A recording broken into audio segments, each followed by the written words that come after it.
Tapos pa guys, ang nakakatuwa dito guys, meron silang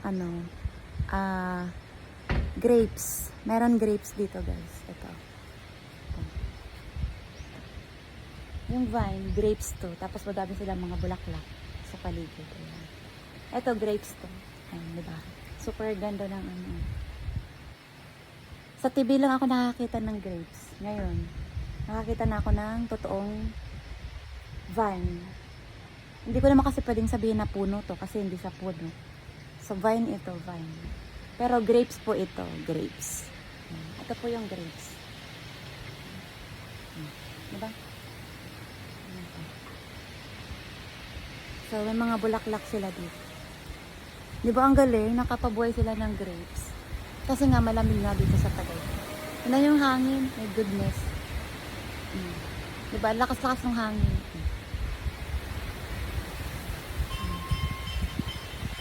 Sino kaya yung mahangin na naman? Nakakarating pa dito. Muntikan pa akong ilipad. So, ayun guys. Papasok na ako sa loob guys. Kasi masyadong mahangin. Magkakape muna ako guys. Bye!